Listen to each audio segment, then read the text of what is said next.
Now that the dust has settled on the Giacomo plagiarism scandal, we can all agree that if one good thing came of this whole ballyhoo, it was the raw flood of cringe videos from shameless click whores falling over themselves to join the pile-on. Not saying he didn't deserve it, but it was still a perverse joy to see YouTube suddenly frothing with morons with absolutely no skin in the game, and more importantly, absolutely fucking nothing of any value to add to the conversation, fouling up the tubes with their generic po-faced cack. I couldn't stay quiet anymore. These click whores who'd never heard of Giacomo 1 week prior told us. I wasn't going to make a video on this, they announced, but when they saw everybody else doing it and getting K views, they thought they might as well. Then again, clicks is clicks. Gotta respect the hustle.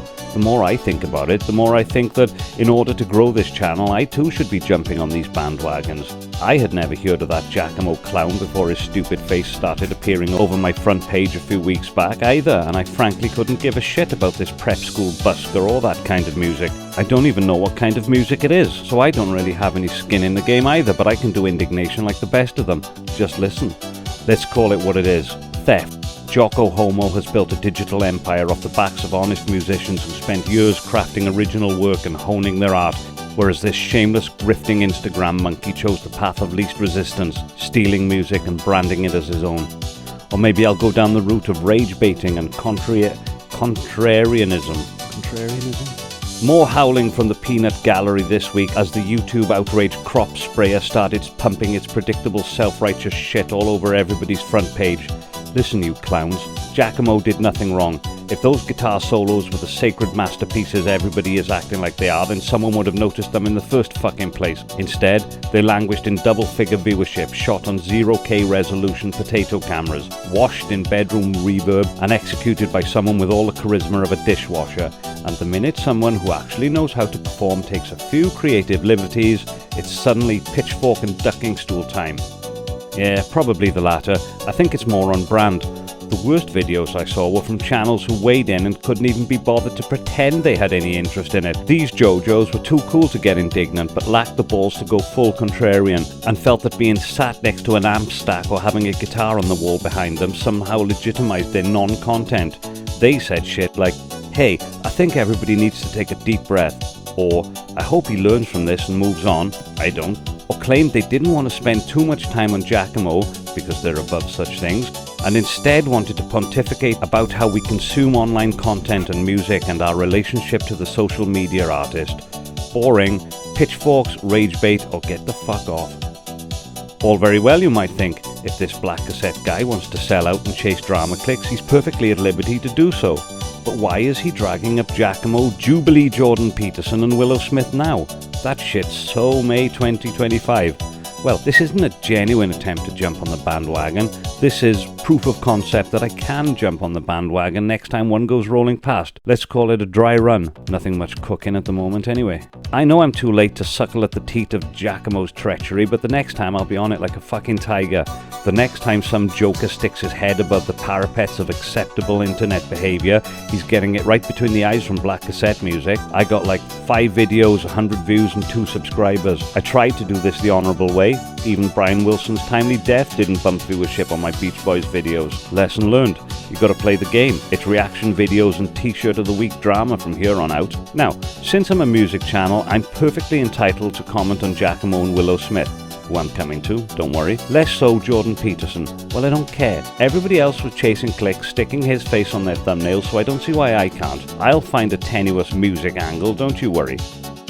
I really wish I'd been quicker off the sofa after Peterson's Jubilee lolfest.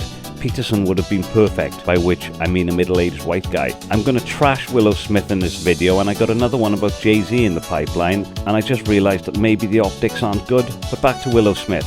Why am I picking on her? Giacomo had it come in, and Peterson on Jubilee was zeitgeist-defining madness. But Willow's Rick Beato interview was hardly controversial.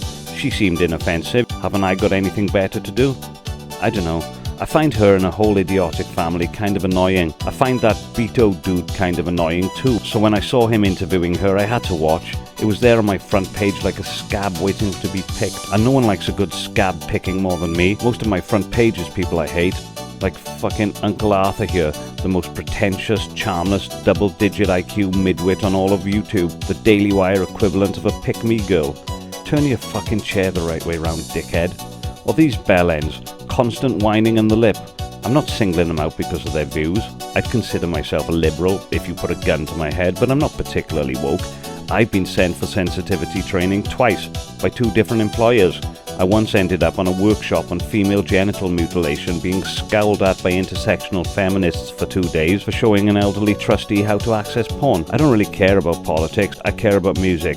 If any of these clowns expressed any passion for music, I'd forgive them for being insufferable. But what music do you think this clown likes? Whatever it is, I bet it's shit. I should probably work on this. My life is defined by hate more than love. What football team do I support? Whoever is playing Liverpool. I hate Liverpool. That's what support looks like to me. To me, love is the opposite of hate, and only the opposite of hate, and never an entity of its own. The 2 ideas are subject to the rules of quantum entanglement. Did that Rick Beato interview disappoint? Well, that depends what you mean by disappoint. Disappointing for someone like me would have been if she'd been intelligent, thought-provoking, and demonstrated a relatable passion for music. In that sense, no, I wasn't disappointed. She did none of those things.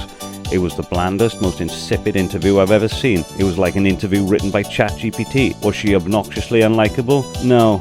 That was the disappointing part, I guess. But she is clearly utterly self-absorbed. Her eyes positively sparkle when she's talking about herself. You can see her body shimmer with excitement when she thinks of something interesting to say about herself. Apart from that, it was the mix of cliches, platitudes, and humble brags I should have expected. She spent a lot of time talking with her eyes closed, which everybody knows is the absolute pinnacle of pretension, and saying things like, when your passion is your passion, you can try and run away from it, but you can't run away from it. It's just words. Richard Beato deserves some pushback on this for platforming her. You know he knew he did wrong. There was this almost apologetic bit at the start of the video trying to justify having her on the channel, where he claimed after seeing her on that tiny desk or some shit, he was blown away by her album. No, he wasn't. That album blew away precisely no one. I wish people wouldn't do this. Rick spends most of his time wincing at modern music on his phone and is clearly no fan, but there is a certain brand of disgruntled boomer music fan that feels he or she, it's always a he, has to pick a modern artist or 2 to claim to like so they don't look like old men shouting at clouds, and they always seem to pick the same kind. Nothing too alien, nothing with bleeps and bloops, preferably something with at least 1 foot in the past. Like I said, I do find him vaguely irritating, but there's a stress on vaguely. He seems an okay guy, he clearly knows his stuff, is passionate about music, and is able to attract genuinely respectable guests. But this just makes the whole thing more frustrating. The only legitimate reason for him to have someone like Willow Smith on his channel would have been to call her out. Instead, he dedicated an entire show to legitimizing a talentless nepo baby. Black cassette music would have put her through the fucking ringer. Here is how I would have conducted the interview. A short note, this is obviously a hypothetical, and I am assuming for the purposes of this hypothetical that my channel has a similar following to Beato. Obviously, the hypothetical wouldn't work otherwise. I am going to be rude to Willow, and if I was rude to her in real life, she would walk out. Actually, I'll just pretend I'm Rick. So Willow, what kind of music do you like? Oh, all kinds. That's what people who don't like music say. Oh my god, rude much? Willow thinks. But she can't say anything because she's a joking artist who no one takes seriously, and Rick is taken seriously among a certain undiscerning demographic, and more than anything else, she too wants to be taken seriously. No black cassette music, that's what people who like all kinds of music say, she chides. She laughs, inviting me to join in, and even leans forward to touch me on the knee. Oh, she's slick, I gotta give her that. I don't like this knee touch either. Is she patronizing me? Does she think that the touch of a younger woman is going to melt the heart of this jaded boomer? I'm not even a boomer. What I am, though, is a formerly disgraced former lawyer. Watch me put this laugh through the ringer. Do you like gore grind, Willow? Well, no. What about terrorcore? I don't even know what that is. Here, takes her phone. Oh my god, that's awful. Do you like it? No, Willow, I don't. That's why, when people ask what music do you like, I don't say everything or all kinds, because I don't like everything. Everything would encompass splittercore, nightcore, gore grind, freeform jazz, and your dad's shitty rap. I don't like those things. In fact, despite being relatively open-minded compared to most people, I still actively hate the overwhelming majority of music. Ask me what music I like, Willow. Okay, what music do you like? Do you want the long or short answer? Short, I guess.